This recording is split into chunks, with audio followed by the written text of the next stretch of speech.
vamos a utilizar el teorema de Pitágoras para encontrar funciones trigonométricas de ciertos ángulos, llamados ángulos notables. En particular, ángulos notables van a ser ángulos de 30 grados, de 45 y de 60. Hay otros ángulos que también son notables, como serían los ángulos de 90 grados, los de 0 grados, los de 180 y los de 270. Al terminar este módulo, el estudiante debe estar en capacidad de responder las siguientes preguntas. ¿Cómo es el cateto opuesto a un ángulo de 30 grados en un triángulo rectángulo? ¿Cómo es el cateto opuesto a un ángulo de 45 grados en un triángulo rectángulo? Mencione 3 identidades básicas que se deducen del estudio de este módulo. Entonces vamos a ver lo que son ángulos notables, aunque ya se había dado antes una idea de lo que era un ángulo notable. Se va a decir que se puede utilizar el teorema de Pitágoras para encontrar los valores de las funciones trigonométricas de los ángulos especiales de 30, 45 y 60 grados, o lo que es lo mismo, de los ángulos de pi sextos, pi cuartos y pi tercios. Es claro que 30 grados en grados sexagesimales serían pi sexto en radianes, 45 grados sería un ángulo de pi cuarto en radianes, y de 60 grados sería un ángulo de pi tercios en radianes. Enseguida vamos a ver los dos triángulos que son muy importantes sobre los cuales vamos a hallar funciones trigonométricas. Este primer triángulo que ven acá es un triángulo rectángulo isósceles, es decir, el ángulo recto es 90 grados y los ángulos agudos son de 45 grados cada uno. Por ser estos dos ángulos iguales, pues el triángulo es rectángulo y es isósceles. Entonces, si decimos que un cateto es A, el otro también sería A. Y utilizando el teorema de Pitágoras, podremos decir que la hipotenusa no es más que la raíz cuadrada de los catetos, o sea, A2 más A2. O sea 2A2. O sea, raíz de 2 por A, que es el valor de esta hipotenusa.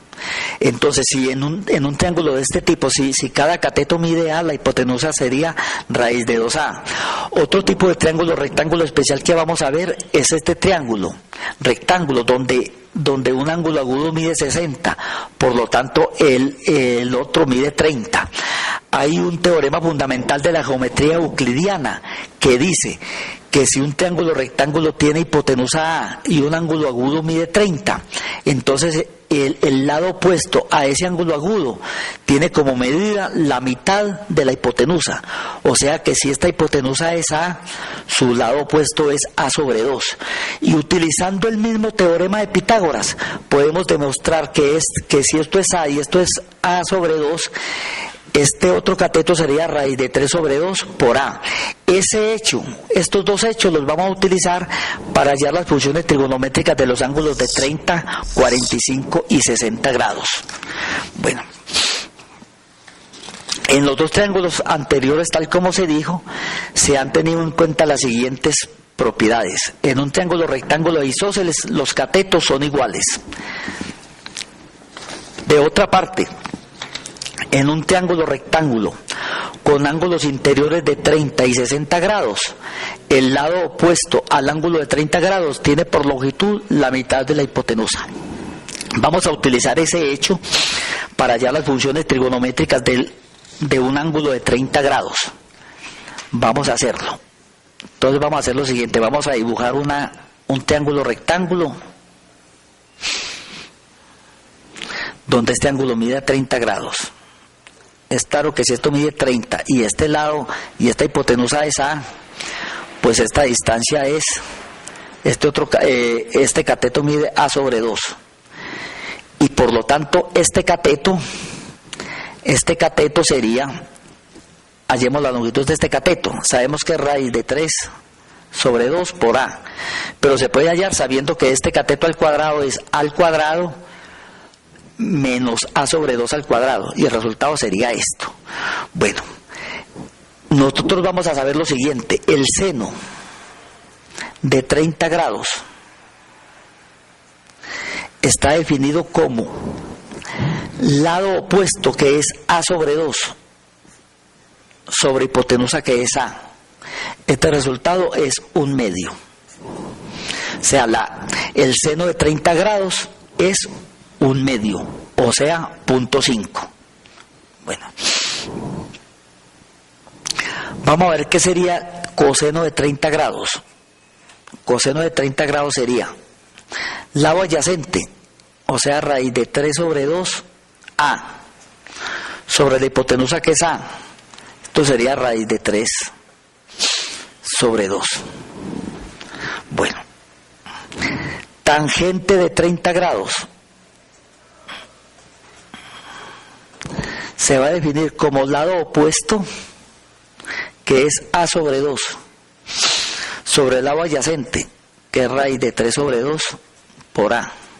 Este resultado, cancelando acá, sería 1 sobre raíz de 3, o lo que es lo mismo, racionalizando, raíz de 3 sobre 2. La cotangente de 30 grados, el lado adyacente sobre el lado opuesto, o sea, raíz de 3 sobre 2 A sobre A medios, sería raíz de 3. Bueno, aquí, perdón, en tangente de 30 grados es 1 sobre raíz de 3, racionalizando sería raíz de 3 sobre 3. La secante de 30 grados. La secante siempre es el inverso de la función coseno. Si el coseno de 30 grados es raíz de 3 sobre 2, secante de 30 grados sería 2 sobre raíz de 3. Y racionalizando, se obtiene que sería 2 raíz de 3 sobre 3. Por último, cosecante de 30 grados. Es la razón inversa del seno. Si el seno es 1/2, entonces la cosecante de 30 grados sería 2. Es bueno ver que estas funciones trigonométricas están definidas como razones entre catetos e hipotenusa de un triángulo rectángulo cualquiera. O sea que estas funciones de 30 grados se mantienen invariantes ante cualquier valor que tengan los catetos o las hipotenusas de cualquier triángulo. Van a ser cocientes entre estas expresiones, o sea que y el resultado no va a depender del valor particular que tenga en un triángulo cualquiera la hipotenusa o el cateto. Esas son las funciones de 30 grados. Vamos a deducir las funciones de 60 grados. Tienen una similitud a lo que son las funciones de 30 grados. Aquí sería 60 grados. Es claro que si esto es 60 y esto es 90, es claro que este ángulo tiene que ser 30. Y por lo tanto, si esto es A, es claro que el ángulo opuesto, el cateto opuesto al ángulo de 30 grados tiene que ser A medios. Entonces, en este caso, este otro cateto sería raíz de 3 sobre 2 por A. Tendríamos entonces que el seno de 60 grados es raíz de 3 sobre 2 por A sobre A, o sea, raíz de 3 sobre 2. Bueno, el coseno, va corriendo para acá un poco, el coseno de 60 grados va a ser lado adyacente, que es A sobre 2 sobre hipotenusa que A, o sea, 1/2. La tangente de 60 grados no va a ser más que el lado opuesto sobre el lado adyacente, que es A medios, y el resultado de esto es, de una vez, esto es raíz de 3. La cotangente de 60 grados no es más que el lado adyacente sobre el lado opuesto, que es raíz de 3 sobre 2 A. El resultado sería 1 sobre raíz de 3, o sea, raíz de 3 sobre 3. La secante de 60 grados es el inverso de la función coseno de 60, o sea que es 2. Y la cosecante de 60 grados es la inversa de la razón que da el seno de 60, o sea 2 sobre raíz de 3, o sea 2 raíz de 3 sobre 3. Bueno, por último, vamos a ver las funciones de 45 grados. Las funciones de 45 grados serían las siguientes. Es claro que si esto es 45 grados y esto es A, bueno, utilicemos mejor esta notación que es más cómoda. Perdón. Si esto es, no es que la anterior esté mala, sino que es más cómodo utilizar esta notación. Tenemos este triángulo rectángulo donde esto mide 45 grados y este cateto mide A y por lo tanto esto mide A por ser un triángulo isósceles. Esto sería, esta hipotenusa sería A al cuadrado más A al cuadrado. Su raíz cuadrada daría raíz de 2A. Eso mediría la hipotenusa. Es claro entonces que seno de 45 grados es A sobre raíz de 2A. Es claro que es 1 sobre raíz de 2. Por tanto es raíz de 2 sobre 2. Raíz de 2 sobre 2. Bueno. El coseno de 45 grados es lo mismo, lado adyacente que es A sobre raíz de 2A. Es claro que es también raíz de 2 sobre 2. La tangente de 45 grados es claro que es el lado opuesto sobre el lado adyacente. Es 1. Y es igual a la cotangente también de 45 grados. ¿Cierto? Que es el lado adyacente sobre el lado opuesto. La secante de 45 grados es el inverso de la función coseno. O sea, 2 sobre raíz de 2. Es claro que es 2 raíz de 2 sobre 2, o sea, raíz de 2. Y similarmente, y por la misma razón, la cosecante de 45 grados también sería raíz de 2. Bueno, vamos a ver enseguida, en este tipo de triángulos, algunas identidades fundamentales que van a servir para módulos y capítulos subsiguientes. Vamos a dibujar un triángulo rectángulo cualquiera, donde por decir algo esto es A, esto es B, esto es C y esto es un ángulo alfa. Es bueno decir que lo que vamos a deducir acá, que se llaman de algunas identidades trigonométricas, van a ser válidos para cualquier valor de alfa, cuando hablemos de una trigonometría, que ya no es la trigonometría del triángulo rectángulo, sino la trigonometría del círculo. Esta trigonometría que llama trigonometría del triángulo rectángulo es un caso más bien como particular de un caso más general de la trigonometría, que es la trigonometría del círculo. Pero vamos en base a eso deducir algunas identidades fundamentales. Comencemos con la más importante, esta que nos dice según el teorema de Pitágoras que A2 es B2 más C2, o sea, hipotenusa al cuadrado es la suma de los cuadrados de sus catetos. Vamos a hacer lo siguiente, todas estas expresiones vamos a dividirlas por A2. Esta igualdad la voy a dividir aquí por A2 y aquí la voy a dividir por A2 y aquí por A2. La igualdad se conserva, esto no cambia. Es claro que esto por lo tanto es 1. Y B2 sobre A2 yo lo puedo escribir como B sobre A al cuadrado. Y C2 sobre A2 lo puedo escribir como C sobre A al cuadrado. ¿Qué obtuve ahí?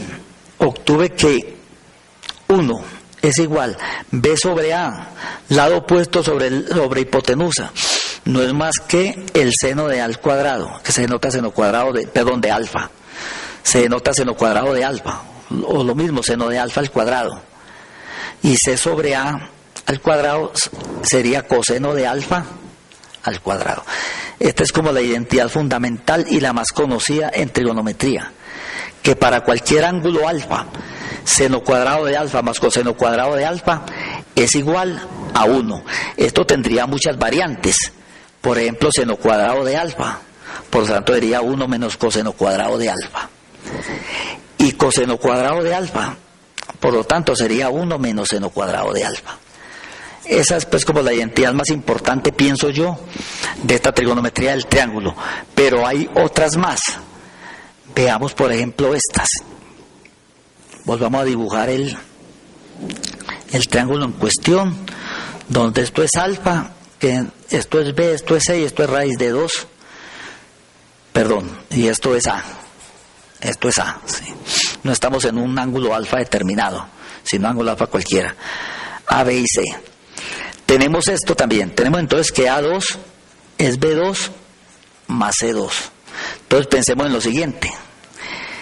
En A2 igual a B2 más C2. Dividamos, en vez de dividir por A2, dividamos por B2.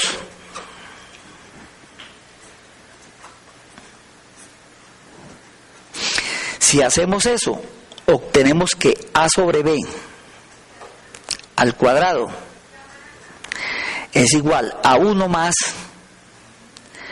C sobre B al cuadrado. Fíjense que ¿qué es B sobre A? B sobre A es seno de alfa. Por lo tanto, A sobre B es el inverso de la razón que da la función seno. O sea que sería cosecante de alfa al cuadrado es igual a 1 más C sobre B, lado adyacente sobre el lado opuesto, es cotangente cuadrado de alfa. Esta es una expresión muy utilizada, que me dice que cosecante cuadrado de alfa es 1 más cotangente cuadrado de alfa. Si en esta expresión, si en A2 igual a B2 más C2, en vez de dividir por B2, dividimos por C2, obtenemos que A sobre C al cuadrado es igual a B sobre C al cuadrado más 1. Es decir, A sobre C es el inverso de la función coseno. O sea, secante cuadrado de alfa es igual a B sobre C a tangente cuadrado de alfa más 1. Esta es una identidad fundamental. Bueno, entonces vamos a ir escribiendo las identidades que hemos estado deduciendo y que se utilizan mucho en trigonometría. La primera, seno cuadrado de alfa más coseno cuadrado de alfa es igual a 1. La segunda, 1 más tangente cuadrado de alfa igual a secante cuadrado de alfa. Y la tercera que dedujimos es 1 más cotangente cuadrado de alfa es cosecante cuadrado de alfa. Vale decir que estas igualdades se cumplen para cualquier valor de alfa, por eso se llaman identidades trigonométricas. Hay otras que se deducen también de una forma muy sencilla. Por ejemplo, tangente de alfa es seno de alfa sobre coseno de alfa. Se deducen mirando el triángulo rectángulo. Otra, cotangente de alfa es coseno de alfa sobre seno de alfa. Otra muy conocida, tangente de alfa por cotangente de alfa es 1. Otras dos que hemos mencionado desde el comienzo, cosecante de alfa no es más que 1 sobre seno de alfa, y también secante de alfa no es más que 1 sobre coseno de alfa. Sobre este tema de identidades trigonométricas seguiremos trabajando en los módulos y los capítulos que siguen. Y a partir de estas deduciremos otras identidades trigonométricas. Pero como les digo, estas son lo que llamamos identidades fundamentales.